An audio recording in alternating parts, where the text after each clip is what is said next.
Okay, let's try taking on a three-variable system by using matrices. And these can be a fairly lengthy thing, but as long as we use row operations and to write it in row echelon form, we should be able to get to a solution should it exist here. So the first step is to write this out as a matrix. So we're going to have three rows for the three equations, row 1, row 2, row 3. Row 1 we put 2, 1, 2, 18. In the second row we put 1, negative 1, 2, and 9. Third row 1, 2, negative 1, and 6. And again, we want to make this in row echelon form, so we want ones down the diagonal and then zeros underneath those diagonal ones. Now there's a lot of ways of doing it. This is just one way of handling it. The first step I thought to do is to swap one of the ones that are in the row 2 or row 3 and swap that into row 1 so that we start out with a 1 up there in that upper left corner. So what I did was I took row 1 and I used it to swap with row 3.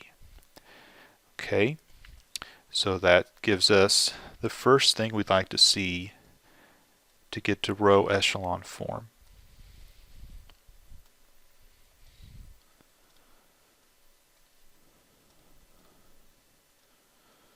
Okie doke. And now we want to get zeros underneath that first one. So what I'm going to do next is I'm going to take the first row and I'm going to go negative row 1 plus row 2 to equal to a new row 2. Well, let's see, negative row 1 is negative 1, negative 2, positive 1, and negative 6. And if I add that with row 2, that's going to clear out the first number and turn it into a 0 in our new row 2. So our new row 2 would go 0, negative 3,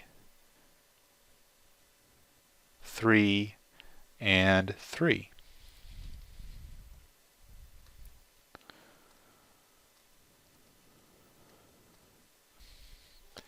And so our matrix now has this for row 1, this for row 2, and this for row 3.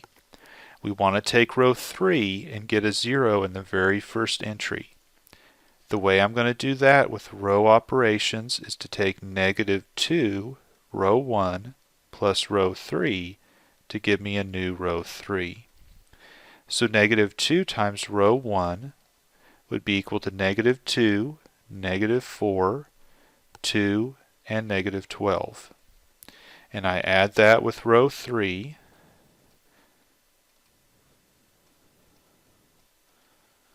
And that gives me a new row 3. Our new row 3 would be 0, negative 3, 4, and 6.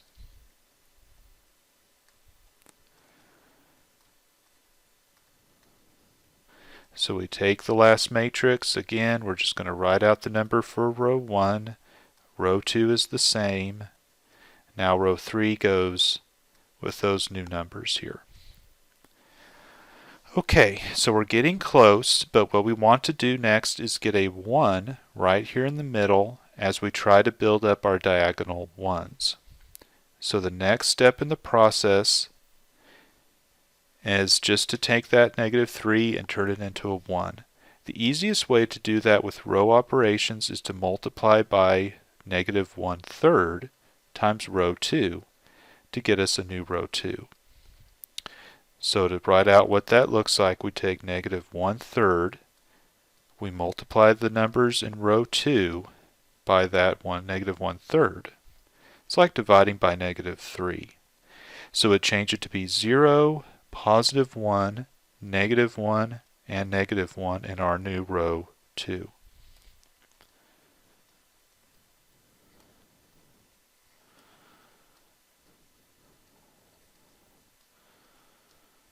Okay, so this is what our matrix would look like after doing that step.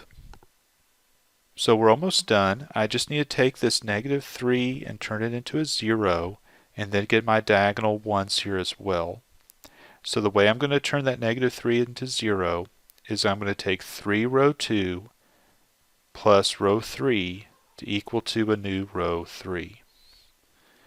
So 3 row 2 is going to be 0, 3, negative 3, negative 3.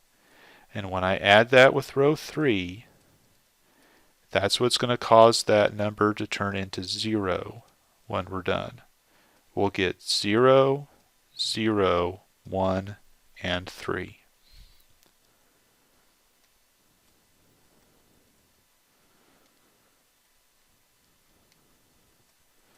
So now when we look at our new row 3, 0, 0, 1, 3.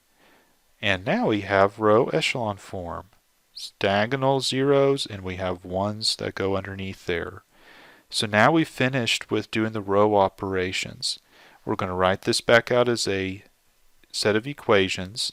The first one would go x plus 2y minus z equal to 6, y minus to z equaled negative 1, and then z is equal to 3.